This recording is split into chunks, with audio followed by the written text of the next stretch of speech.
This recipe is really my mom's. This is a dish that I loved. It reminds me of going home. My mom used to make this for me when I went off to college and I would come home. She would make chile colorado with her homemade flour tortillas. And chile colorado and Colorado is what I'm actually saying. It basically means red. So these are red chilies. It's pork in a red sauce. Sometimes it's made with beef. So my mom didn't use chili powder. She actually used fresh dried chilies. So these are dried chili peppers. Every time I go to Mexico, I bring peppers back with me, spices. This is ancho. This is a pasilla. And this is a guajillo. They all taste really different. The ancho is almost raisin-like. It has a natural sweetness to it. The pasilla is a little bit darker and more earthy, a little more minerally. And then the guajillo is a little bit brighter, a little more acidic. Sometimes it has more heat depending on when it was grown, where it was grown, and how much sun it got. So when I seed peppers, I usually wear gloves, and it's not really for the heat, or I'm not really that concerned about the heat. When you get fresh dried peppers, they tend to be a little bit wet on the inside, and they'll stay in your hands. It's kind of like dried fruit, or it should be like dried fruit. And so you can see it's not cracking. It's really beautiful. You want to take the stem out, and most of the seeds in these peppers are a little bit more woody and a little more tannic, so they're not going to add a lot of flavor. This dish is really, just a love letter to my mom. This is the way she made it, and it reminds me of home. It's such a comforting dish for me. So when I make this dish, I literally just want to remember her, and I want to remember the times I would go home and I would hear her rolling pin rolling out flour tortillas, and the smell of the chili simmering in the kitchen. So I'm just doing it the way she did it. So I'm going to rehydrate these in some hot chicken stock. Homemade is obviously best, but if you don't have that, box stock is fine. You can use water if you don't have that. I like to use chicken stock because it just adds a little bit more depth of flavor. We're just going to cover this so that they can steam. These need to sit for about 30 minutes just to rehydrate and soften up, and it gets them really nice and soft so that you can blend them and you'll get a really nice smooth puree. All right, so the chilies are soaked and they're softened. I'm using fresh sage because she did, and I have actually brought back with me some Mexican oregano from Mexico. It's different than Greek oregano, or the oregano that you would typically find here, or Italian oregano. It's a little more floral, it's a little less bitter, and a little more subtle. I feel like sometimes oreganos can be really, really strong and pungent. It's really nice. It complements the chilies and the pork really well. It's one of the great things about this sauce is that you don't have to do a lot of prep work. And you can see how soft these chilies are. And you definitely want to use all of this liquid because that's just flavor. And then I've got 6 cloves of garlic. Got my Mexican oregano. I'm going to go ahead and put my cumin in there. And I'm going to give these sage leaves a little rough chop. Again, this is more like a back note. Think of it as vanilla extract in a cookie or cake. You don't really want to know that it's present, but it is going to add something. And if it wasn't there, you feel its absence.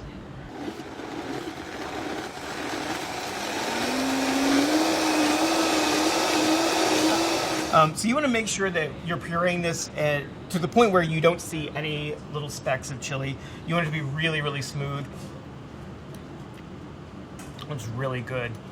It's amazingly sweet. I think a lot of people really aren't aware of how much sugar, natural sugar, exists in these peppers. A lot of times it's almost like having dried fruit in your dishes. So definitely, this is a much better way to make this dish than with chili powder, because you won't get that sweetness in a chili powder. So this is ready for the pot. My mom used pork shoulder. It's really flavorful.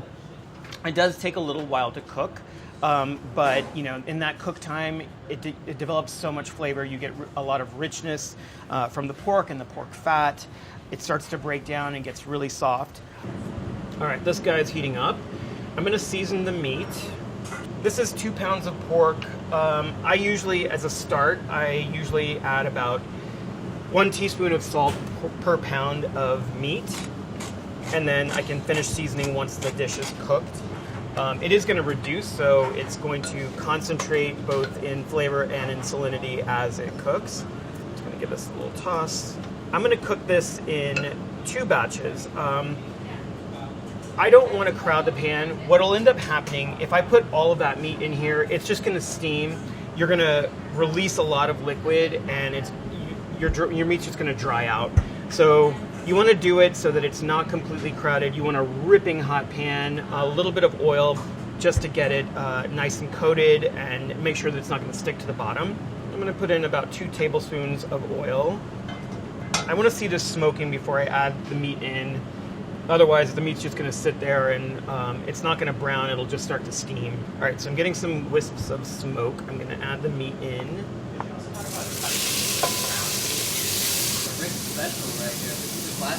I love this apron so much. I need to get another one from him. This is an artist in Phoenix. He does a lot of beautiful paintings, murals around the city of Phoenix. And I loved his work, and I asked him if he could paint me an apron. And we talked about like things that I loved, and 2 of my favorite things in Mexican culture are Day of the Dead and luchadores. And so this was a combo of Day of the Dead Mexican wrestler. You could see the browning on the bottom of the pan. That's just going to add flavor. It's really about the color. Some stoves, I know like electric stoves tend to burn a lot hotter than gas, so it might go a little faster. What you're really looking for is something, like this. You don't need a lot of color. You just need a little bit of caramelization on it. Render a little bit of the fat. These are really nice. So it's a nice, deep golden color. I'm gonna go ahead and pull these. But you can also see, even though some of the meat isn't completely brown, we've got a lot of browning on the bottom of the pan, which is good. So you're gonna get that flavor.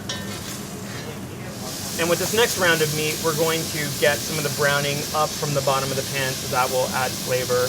A lot of times the outside of the pork will start to dry out and get really tough. And another thing when you're searing, try not to move it around that much, at least when you initially put it in, spread it out, and then just let it go. It'll start to caramelize on the bottom. So you can probably let it sit there for about 1 minute or 2 minutes until it gets really nice and brown on the bottom. And you'll start to smell when it starts to turn brown, and then you can just start scraping it up, flipping it over, and getting the other side. Colorado? Yeah. In other words, are we gonna be able to eat soon? It's right there. Okay, oh my God. God. Can you just calm down? I'm just saying, it's practically noon. Chris Morocco is wasting away. Good thing we have a swap. It's never a family meal. You went away. You left us. Oh my God. It's just falling apart.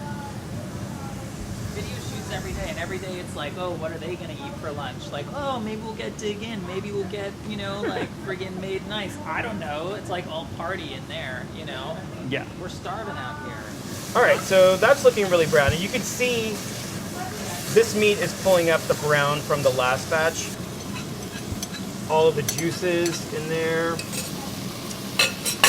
I'm gonna add more chicken stock. This is 5 cups of chicken stock. Again, use water, use homemade, use whatever you have.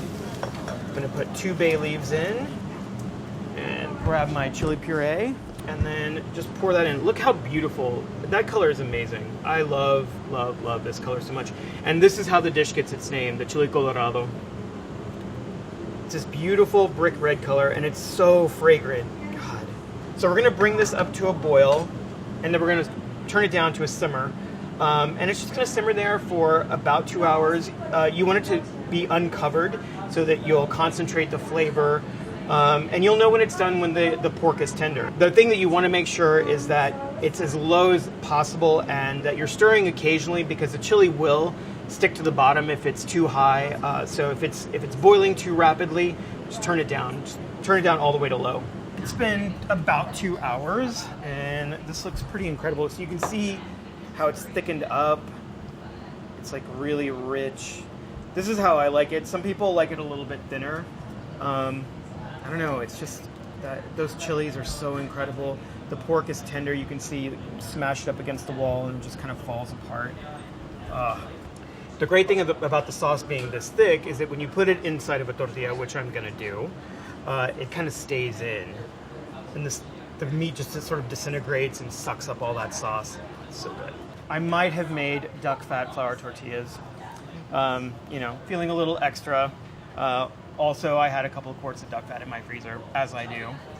My mom would not have done this. She probably would have used lard or Crisco, but I felt like, it's a tribute to my mom, so she deserved duck fat. I'm going to do this the way that we did it at home, which you basically just use the tortilla as a little scoop. And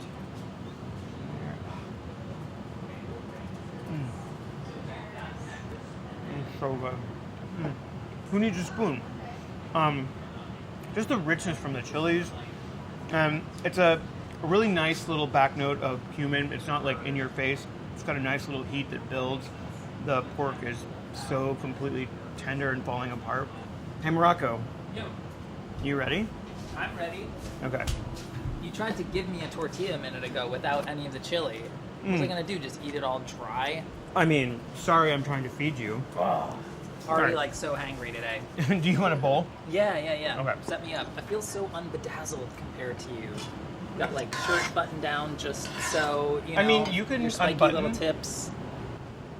Whoa, Chris. Oh, you can see the black Oh my t-shirt God. in all its Wow. glory. Yeah. How about Damn. that? You- You can play this game, Mr. Oh, Martinez. okay. I'm definitely a bean in my chili kind of guy. Okay, Chris. I This have is to say, not- no, I know. This This is is- not that kind of chili. This is delightful, though. All right, thanks for tasting, Chris. I know. And we're done. So you serve this with beans on the side. I see. I'm from Houston. Oh, okay. Yeah. Where are you from? Austin. Amazing. Yes. What part? From south, so like Manchac. Yeah. Yeah. Cool. Amazing. Have a tortilla. Thank you so much.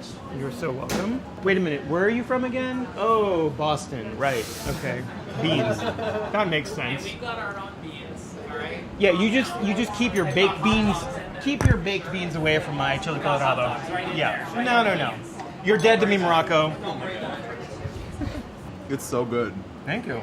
So what was kind of like the development process like? This is actually just my mom's recipe, like pretty much straight up. But thank you very much. Sure. How are you? Oh my God. I made you something. Thank you. I'm very excited to Okay. try this finally because every time we post it on social, it does like bonkers well, and I've never had it before. Okay. So.